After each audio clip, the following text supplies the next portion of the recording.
Yellowstone national park ये सिर्फ एक पर्यटन स्थल नहीं है, न ही सिर्फ अमेरिकी खजाना है। ये है कुदरत के रंगों से भरा हुआ दुनिया का सबसे पुराना नेशनल पार्क, जिसे सन 1872 में एस्टैब्लिश किया गया था। ये नेशनल पार्क इतना बड़ा है कि ये 3 अमेरिकी राज्यों में 8,987 किलोमीटर स्क्वायर के इलाके में फैला हुआ है। यहाँ हर साल लगभग 30 लाख लोग कुदरत की खूबसूरती को देखने आते हैं। खूबसूरत और मन को सुकून देने वाले लैंडस्केप्स, पुराने गर्म पानी के गीजर्स, ऊंचे ऊंचे पहाड़ और यहाँ की वाइल्ड लाइफ, सब कुछ तो कितना खूबसूरत है यहाँ। लेकिन इसकी खूबसूरती के पीछे और इसकी जमीन के नीचे छिपा बैठा है एक बहुत ही बड़ा दानव। एक ऐसा दानव जो इस पूरे नेशनल पार्क को अमेरिका के मैप से ही मिटा सकता है, और इसका असर सिर्फ अमेरिका नहीं बल्कि पूरी दुनिया पर पड़ेगा। वो छिपा बैठा दानव है एक सुपर वोल्केनो। दुनिया में मौजूद और इतिहास में रहे किसी भी वोल्केनो से कहीं ज्यादा बड़ा येलोस्टोन सुपर वोल्केनो वैज्ञानिकों को डरा रहा है, मानो अमेरिका नर्क के दरवाजे पर ही बना हुआ है। ये वोल्केनो आज या कल में इरप्ट नहीं होने वाला, बल्कि कुछ हजार साल बाद भी इरप्ट नहीं होगा, ये कहना है हमारे वैज्ञानिकों का। लेकिन मन में हमेशा ये सवाल रहता है कि क्या होगा अगर ये सुपर वोल्केनो इरप्ट होता है, तो किस तरह से ये दुनिया को अंत की ओर लेकर जाएगा। चलिए चलते हैं भविष्य के उस सफर पर जब ये ज्वालामुखी फट रहा होगा। उस दिन भी सुबह की शुरुआत एकदम नॉर्मल रहेगी, लेकिन लोग बहुत सहमे हुए होंगे।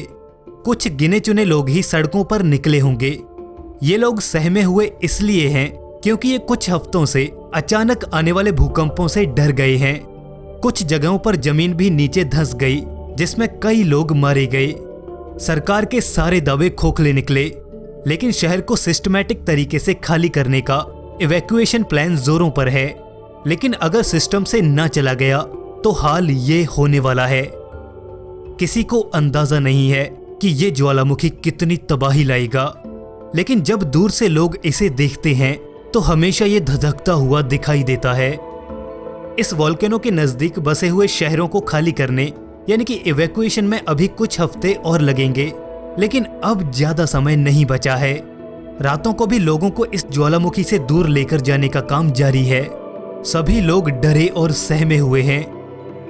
अगली सुबह सड़कों पर भगदड़ मच गई है। सायरन की आवाजें चारों तरफ से सुनाई दे रही हैं। सड़कों पर क्या इंसान क्या जानवर, सभी दौड़ रहे हैं। आसमान में पंछी मदहोश उड़ते हुए दिखाई दे रहे हैं, दीवारों से और बिल्डिंग से टकराते हुए।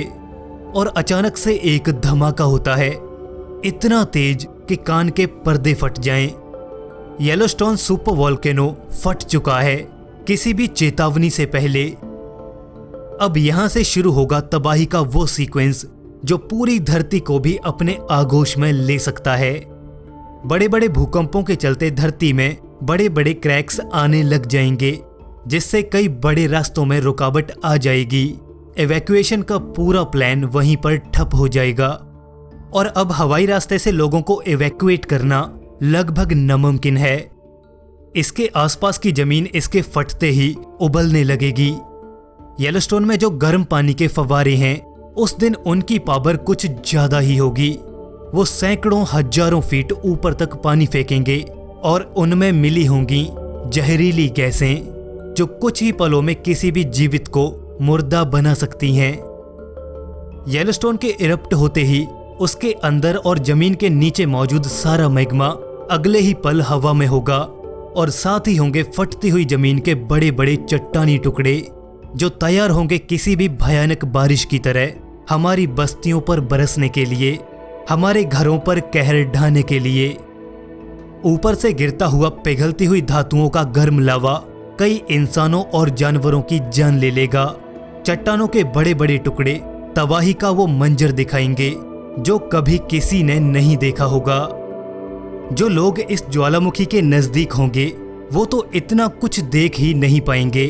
वो तो इसके धमाके की आवाज और इससे निकलने वाली गर्मी से ही पल भर में ही भस्म हो जाएंगे। इससे निकलने वाली शॉकवेव से इमारतें गिरने लगेंगी, और तब जो भूकंप पैदा होगा वो किसी ने इमेजिन भी नहीं किया होगा। अंदर से सारा प्रेशर रिलीज होने के बाद, सारा मैग्मा बाहर निकलने के बाद जमीन खुद के ही अंदर ढहने लगेगी। जगह जगह पर जमीन अंदर धंसती चली जाएगी और लाखों लोग इसकी चपेट में आने वाले हैं। ये तो बस इस तबाही का एक चेहरा है, इसका दानवीय चेहरा तो अभी सामने आएगा। इस ज्वालामुखी के फटने के साथ ही धूल, धुएं और छोटे छोटे पार्टिकल्स का गुबार हजारों फीट ऊपर तक जाएगा। इस बड़े से गुबार का और जो जहरीली गैसें इससे रिलीज होंगी, उनका तापमान 1470 डिग्री फ़ारेनहाइट तक सुपर हीटेड होगा, जो रास्ते में आने वाली किसी भी चीज को नर्क से भी बदतर बना सकता है। ज्वालामुखी से निकली राख के भारी कण नीचे सेटल होने लगेंगे। ये राख गर्मी की वजह से हमारे घर की छतों पर, सड़कों पर, पुलों पर, जमीन पर एक तरह से वेल्ड हो जाएगी। आने जाने के सभी रास्ते पूरी तरह से ब्लॉक हो जाएंगे। ज्वालामुखी से निकली जहरीली गैसों की वजह से हजारों लोग मारे जाएंगे। उनको ये पता भी नहीं होगा कि आखिर उनकी मौत हो किस वजह से रही है। इस गुबार से उठे बहुत बारीक पार्टिकल्स आसमान में ही सस्पेंडेड रह जाएंगे। ज्वालामुखी से निकली सल्फ्यूरिक गैसेस ऊपर जाकर वाटर वेपर से मिलकर बहुत घने बादलों का निर्माण करेगी और ये बादल दशकों तक ऐसे ही धरती को घोर अंधेरे में रखेंगे। नीचे रहने वाले इंसानों को सूरज की रोशनी नसीब तक नहीं होगी। पूरी धरती का तापमान गिरने लगेगा, जो ट्रिगर करेगा धरती पर एक और आइस एज को। फसलें पूरी तरह से खराब हो जाएंगी। खाने की तंगी बचे हुए इंसानों को हैवान बना देगी। वाइल्ड लाइफ पूरी तरह से खत्म हो चुकी होगी। वाइल्ड लाइफ के बारे में कौन सोचेगा, यहाँ पर तो इंसानों को खुद की पड़ी है। कुदरत की बनाई फूड चेन आपे से बाहर हो जाएगी। ज्वालामुखी के फटते ही समुद्रों में भी भूकंप के झटकों से बड़ी सुनामी कहर ढा सकती है। मतलब आफत आएगी तो हर तरफ से आएगी। जो लोग दशकों तक उस आइस एज में सरवाइव कर पाएंगे, वही आने वाले सुनहरे भविष्य का निर्माण करेंगे। क्या पता ये एक स्क्रीनिंग टेस्ट हो, सिर्फ बेहतर लोगों को भविष्य की कमान सौंपने की कवायद। खैर, हम कुदरत को उसका अपना काम करने देते हैं। दोस्तों, वीडियो कैसा लगा और आपके इस पर क्या विचार हैं, हमें कमेंट सेक्शन में जरूर बताएं। दोस्तों, चैनल नया है, ऐसे ही मजेदार वीडियोस के लिए इस चैनल को सब्सक्राइब करके बेल नोटिफिकेशन ऑन जरूर कर लें। दोस्तों, मिलते हैं ऐसे ही एक नए रोमांचक एपिसोड में। तब तक के लिए टेक केयर, बाय बाय।